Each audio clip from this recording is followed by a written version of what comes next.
Chapter 6. The Nym. "We have to get inside the city," said Glissa. "Now!"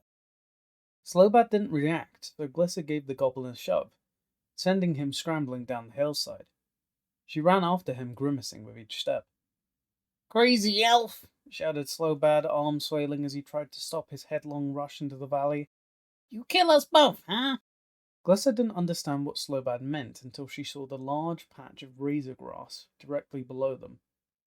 Pulling her sword from the makeshift scabbard, Glissa lengthened her stride and rushed past Slobad. She reached the razor field just in front of the goblin, slicing her sword back and forth in front of her as she ran, cutting a path through the deadly plant. Razor-edged weeds, longer than her sword, flew in the air around the elf. She raised her forearm to protect her face. "Ah!" screamed Slobad from behind Glissa, but she couldn't look back. Just a few more strides and she would be through the field. A weed sliced into her raised arm, and blood sprayed into her eyes as she ran. When she burst out on the far side of the razor field, Glissa stopped and glanced back at her friend. Slobad was right behind her and seemed uninjured. A single blade of razor grass had pierced his satchel, which the goblin held in front of him like a shield.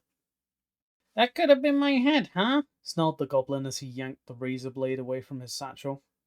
"My head! Don't do that again, crazy elf!" Glissa smiled. "Sorry," she said. She looked towards the leonin city and the advancing army. She and Slobad were still a few hundred feet away from the base of the tower, but the encircling flanks of invaders were about that same distance apart and closing slowly. "This is going to be close," she said. "Come on, there's no time." Glissa ran. She could no longer feel her injured ankle. During her descent, everything below the wounds had gone numb. She knew that was a bad sign, but at least the pain no longer slowed her down. She and Slobad sprinted across the valley. As they neared the tower, Glissa could see the invaders more clearly. What at first had been a dark mass of shapes became an army of dark creatures. At first she thought they were humans, but soon she could see that while they walked on two legs and had arms and heads, they bore little resemblance to elves, goblins, or even trolls. "What are those?" shouted Glissa over her shoulder. "The Nym," responded Slobad. "Creatures from Mephidros."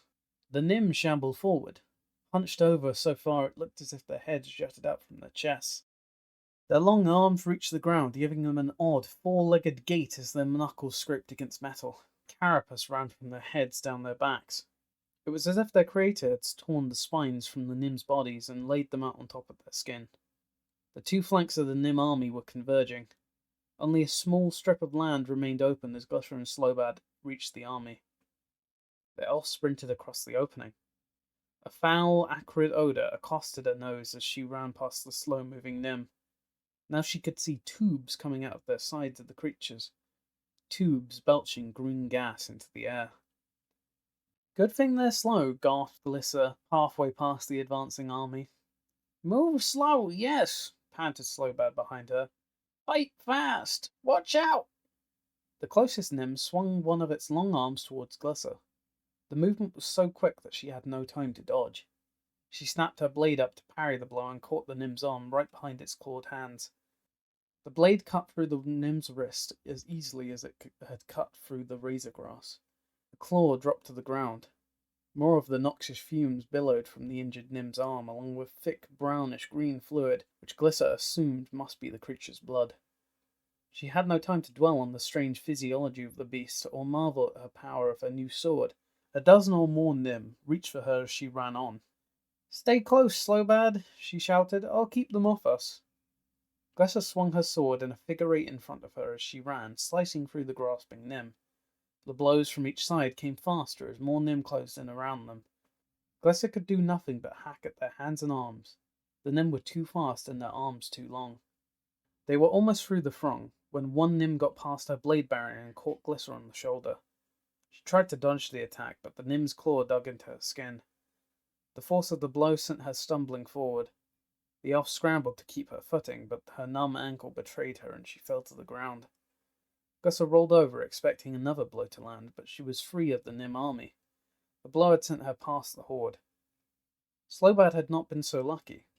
Glissa couldn't see the goblin anymore. The two Nym flanks merged behind her and began to advance.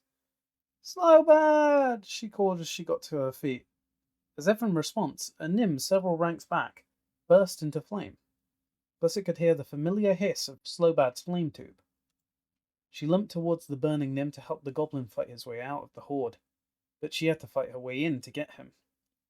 The elf warrior struck at one Nim's arm, cutting it clean off, then brought the sword back around and cut the creature in two. She stepped into the horde and ducked down as three more arms flew towards her head. Glissa crouched low and swung at the sword in an arc around her, taking out the legs of all three attacking Nim. What had seemed like a clever tactical move almost proved to be Glissa's undoing. All three of the Nim continued to fight, pushing themselves up to their stumps with their legs with one hand while slicing at her with the other. From her crouched position, Glissa jumped over the grasping claws. She landed behind one of the legless Nim, wincing as pain shot up her leg. She gritted her teeth and kicked back with her good leg to topple the attacking creature back into the other two. She turned back towards the hiss of Slobad's flame tube and came face to ugly face with a burning Nim. It shambled forward, hardly seeming to notice the flames. Glissa parried one attack, sending a fiery arm flying into the face of another Nim. She sidestepped as the beast lunged forward, swinging her sword down from the flaming Nim's carapace, severing the creature's head from its hunched shoulders. As the burning Nim's headless body slumped to the ground, Slobad ran past Glissa and dived over the tangle of legless Nim. The elf followed, leaving a bloody mess behind her. The pain in Glissa's ankle had returned with a vengeance after her previous vault. Her entire leg now felt as if it was on fire. It was all she could do to keep moving. Slobad returned to help her, and the two limped towards the tower just ahead of the merged army. Glissa glanced back at the slow-moving Nim. They were barely outrunning the creatures. "Are you sure they're not after us?" she shouted over the din of the approaching army. "No," said Slobad. "But Slobad don't care. Just keep moving, huh?" Glissa could see figures on the wall high above, but they were too far away to discern any details. As she watched, a hail of arrows rained down. Most slammed into the ranks of the Nim, but several fell uncomfortably close to Glissa and Slobad. "Hey!" shouted Glissa. "We're not your enemy." Another volley followed the first, and Glissa ducked her head as she and Slobad pushed on forward towards the massive gate. It seemed carved into the side of the tower, the top edge looming 40 feet above them. Fresh scratch marks on the ground showed how far the gate extended when open. Glissa now realized what the horn had signified. Until very recently, the gate had been standing open. A third volley of arrows fell behind him like a sheet of rain. Glissa and Slobad were protected under the buttresses, but they had another problem. The gate was closed, but they were running straight towards a wall with an army on their heels. Glissa clanged on the metal gate with the pommel of her sword. "Let us in!" she shouted. "We are not your enemy!" She thought she heard movement behind the blank metal, but there was no answer. The horde was almost on them. Glissa turned to face her death, standing with most of her weight on her good leg. She raised her sword and stepped in front of Slobad. "Get your flame ready, goblin," she said. "We're not going to die without a fight." She heard the tube ignite behind her, but Slobad didn't step up beside her. "Protect us, huh?" he said to her. "We're not dead yet. Slobad have a way out. Or in. Yes, way in." Glissa glanced back to see the goblin running his hand up and down the gate as if looking for something. "What are you doing?" she cried. "That little flame won't cut through the gate." "Just protect us, huh?" said Slobad, glancing back. "Crazy elf, let Slobad do his job. You do yours. Swing big sword. Look out!" Glissa ducked instinctively before even turning back to the invading Nim. A clawed hand tousled her hair as it whisked by, just missing her head. The elf shot her sword hand upward, catching the attacking Nim in the abdomen. A quick jerk slid the blade through the creature's groin. It toppled over backwards, but two more Nim took its place, trampling over their downed comrade to get to her. The elf whipped the sword back up, cutting off the first beast's arm, before slicing across to lop off not one, but two heads. As those two Nim slumped in front of her, Glissa marveled at the power of her new blade. She hadn't given it much thought since her battle with the levelers, but the sword she had stolen from Chump was amazing. Another claw swung at her. She parried the blow, sending the Nim's hand flying back over its head. Glissa took the opening and hopped forward a half step to impale the injured Nim, just as its other claw raced towards her. The beast went limp on her sword. Glissa flexed her muscles in her arms and flung the creature back, off her sword into the other two advancing Nim. The awesome show of strength almost toppled the limping elf as she came down too hard on her injured leg. Glissa screamed as pain shot through her ankle. Perhaps sensing weakness, the Nim closed in on Glissa from three sides. She was running out of room to maneuver. The press of bodies drove her back into Slobad and the gate. All she could do was parry the encroaching claws. She took another blow from the right that ripped into her already bleeding shoulder. Another claw got past her blade to the left, gashing her forehead. Blood flowed into her eyes, and Glissa was forced to swing her blade blindly back and forth. The Nim pressed in all around them, the stench of the gas jets belching out the green clouds of noxious fumes. Glissa coughed and felt nauseous. She didn't know if she was going to vomit or faint from the fumes. She couldn't hold up much longer. "If you're going, you'd better do something," she shouted, as she wiped the blood from her eyes. "You'd better do it now." "Almost got it," said Slobad. "Give me a moment, huh? Not easy to find. Supposed to be secret. Slobad's secret." "I don't have a moment to give," Glissa snapped. "Stop talking and do something." She ducked again, barely seeing the incoming claw in time. She swung her sword and couldn't even tell if she hit anything. The air was filled with a green haze, and blood streamed into her eyes. An odd sound came from behind her, like metal striking metal, only muted as if heard from far away. She swung through the air in front of her again to keep the Nim at bay, then felt something tug on her from behind. "Come on, huh?" said Slobad. "Hurry, we go now. Why you waiting, crazy elf? Move now." Glissa didn't argue. She swung her sword back and forth in front of her as she backed up, wincing every step. She kept expecting to fall over Slobad or bump into the gate. After a few more steps, her blurry world got much darker. She heard the sound again, only this time it was much louder and sharper, like swords striking in front of her. Glissa held her sword defensively as she wiped her forehead and eyes. When she could focus, she saw a wall in front of them. From far away, she could hear the clash of weapons. They were inside. "How?" she asked. "That is what I would like to know," said a booming voice behind her. Glissa turned to see what she knew must be a leonin. She and the goblin were surrounded by leonin guards. One large leonin stood with his hands on his hips. Slobad had described the leonin, but the goblin's sketchy description could not come close to matching the impact of seeing these creatures in the flesh. They looked more like beasts than men. Their flattened noses spread out from their sloping foreheads like snouts, and their eyes were set back close to their pointed ears. Yet for all that, they almost looked regal. Their long manes of flowing hair, some braided, some not. Some seemed to sparkle in the torchlight, as did the highly polished silver and gold metal of their arms and legs. The guards all wore shiny armor and carried large mirrored shields. The sight was impressive, and Glissa felt ill at ease. The leonin that spoke was well over 6 feet tall. His great mane, much larger and fuller than the others around him, cascaded over his shoulders and chest. His sculpted arms were folded in front of him, and Glissa could see their great strength even at rest. Metal and flesh muscles bulged against the leonin's silver-clad chest. He had the air of a leader around him. The guards had an air of calm superiority, standing as she had seen Cain stand on guard duty. The leader regarded Glissa and Slobad coolly, staring down at them over his flattened nose. "Take them away," he said to the guards, then turned and left. Glissa looked at Slobad, who shrugged. As the guards came towards her, Glissa handed them her sword. She didn't even consider fighting. The blood had stopped flying from her forehead, but her ankle was on fire and her shoulder ached. They were in the hands of the leonin now.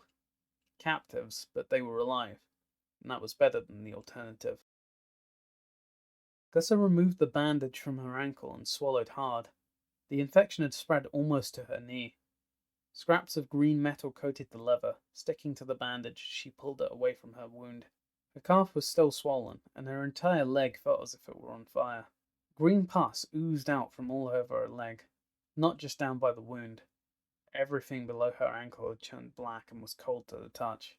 She turned away from Slobad so that he wouldn't see how bad her wound had gotten. The guards had taken them to a small room and closed the inside door. Glissa had heard the now-familiar metallic click after the door shut and knew that they were locked in. She sat across from Slobad in the prison and worried.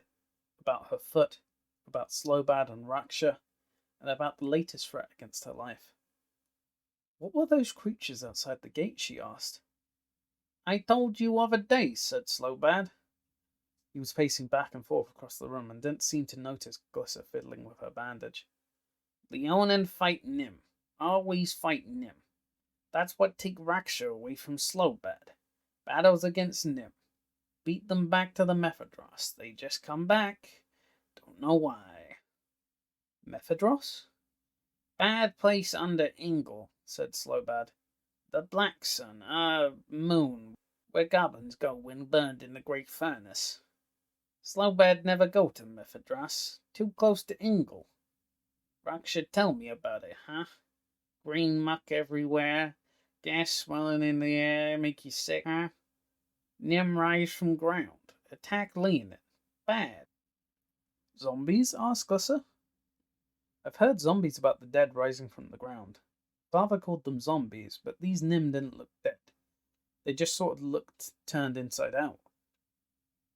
Glissa concentrated on her hands and built up a small ball of green mana between them. She moved her hands over her leg as if massaging the energy into the wounds and decay. Don't know, said Slobad across the room. Never seen them before today. Some say green muck or foul people turn people into Nim. Never want to find out, huh? Slobad likes being a goblin. You've never seen one? Asked Glissa. I thought you said Raksha fought them all the time. The mana spread out over her leg and sank down into the decaying flesh. The metal skin around her knee looked a little better, but her foot remained black and cold. She looked up at Slobad to see if he had noticed, but he was still pacing. It was obvious the goblin didn't like being blocked up. Out on the border with Mephidros, said Slobad. They never come all the way to Tajna before. Something funny happening in the world, huh? Levelers, Nim, crazy elves. Strange, huh? I suppose it's all my fault, snapped Glissa. Is that what you're saying? Slobad stared at Glissa and blinked a few times. You strange, crazy elf. I never say that. How it your fault, huh?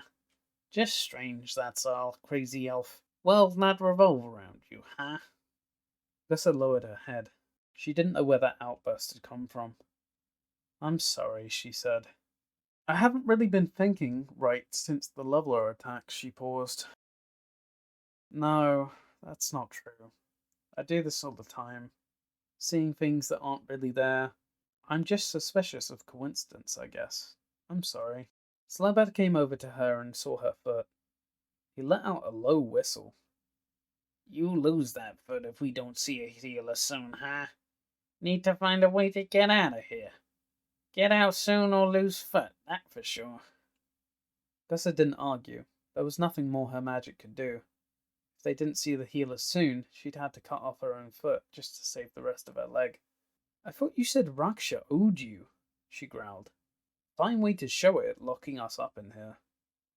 Raksha don't like surprises, and Leonin don't trust strangers, said Slobad. I guess Slobad accept Raksha when I bring stranger in through secret entrance, huh?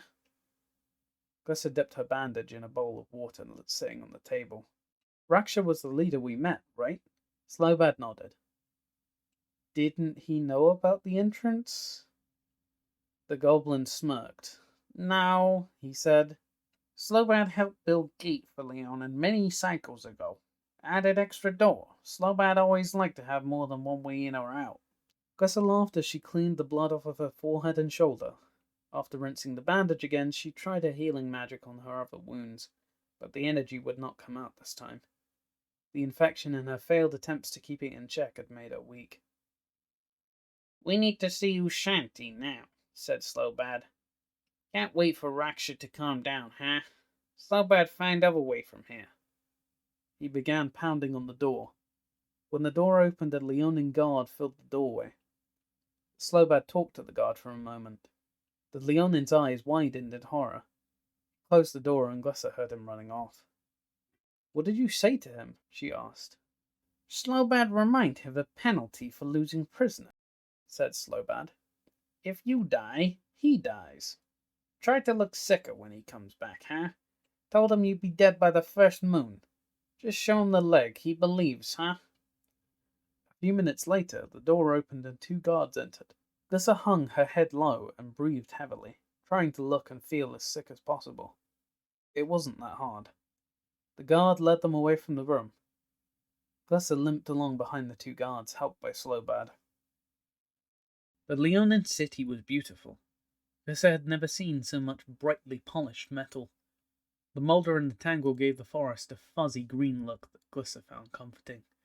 But the leonin city was trimmed in polished copper, silver, and gold. Even the guard's shield were mirrors that reflected light ahead of them as they walked. The prisoners were led through a series of wide hallways made of copper with silver trim around each door and along the edge of the floor. Golden sconces holding silver fire tubes like the one Slobad carried dotted the walls, all along the hall. The entire hallway glittered in reflected light from the numerous flames. They passed an open door and Glissa glanced inside. This was no holding room like the one she and Slobad had occupied. This was large and bright and filled with amazing furnishings. As she hobbled past, Glissa saw an ornate bed made of large metallic bones of some animal she didn't recognize. The table had been topped in gold, while the bone legs and back of the chair had been completely covered in silver. Everything in the room, even the bones on the table and bed, had been highly polished and reflected the light of the fire tubes inside. The effect was dazzling. The guards escorted them out onto the large courtyard near the edge of the city. Glissa could hear the sounds of battle coming over the wall from the fields below, but there were no warriors to be seen. The leonin soldiers must have left the battlements to go out to face the Nym. Glissa glanced up and saw much of the city still towered above them. She could see walled terraces at several levels. Each of them was brightly lit, and the walls of the entire city glittered in the night air. They walked on plates of silver and gold as they crossed the courtyard. The plates were arranged to create tapering gold lines radiating out from the large golden circle in the center of the courtyard. In the center of the circle stood a statue of a leonin warrior, carrying an ornate shield on his back and holding a huge bladed staff. The warrior's outstretched hand held a ball of fire that illuminated the entire courtyard, but Glissa couldn't see anything fueling the fire. Your work? She asked Slobad. The goblin shook his head, then nodded. Not make statue, huh? Slobad tinker, not sculptor. Not practical. Not keep you alive, huh? Slobad make fire, like tubes and hole. Leonin reveal, like say they keep fire burning to keep close to their god, huh? I think they afraid of the dark. On the other side of the courtyard, the guards stopped. They moved to either side of the door and held open a thick, dark curtain. Slobad and Glissa limped through the opening, followed by their escorts. This room was darker than anything Glissa had seen in the city. Curtains of woven leather hung everywhere, and a pungent, smoky aroma hung in the air. It was a drastic change from the rest of the brightly lit city. Sit, said the guard, indicating a low bench inside the door. Glissa sat down and 2 female leonin appeared from behind one of the curtains. As they got closer, Glissa noticed that the females were only slightly smaller than the males she had seen, but their faces were even more striking. They had no manes covering their heads, but Glissa could see a graceful curve of their necks and cheeks that was hidden on the males. Even more striking was the colour of one of the females' eyes. One was copper like all the leonin Glissa had seen so far. The other one was bright blue. The one with odd eyes spoke. She is not leonin, she said. Why do you bring this creature in here? Glissa thought the leonin might not heal her after all. She is a prisoner of Raksha, replied the guard. She must not die before he returns from battle. After a moment's hesitation, the 2 healers bent over Glissa and looked at her wounds. One reached out and touched Glissa's forehead and shoulder, while one with the single blue eye looked at her blackened foot and the decaying metal spreading up her leg. Glissa could see a white glow around the healer's fingers as she touched the wounds. The pain in her shoulder disappeared along with a dull headache she didn't even realize she had until it was gone. Glissa looked down at the other healer and knew something was wrong. The leonin's hands glowed, but Glissa could feel no change in her foot.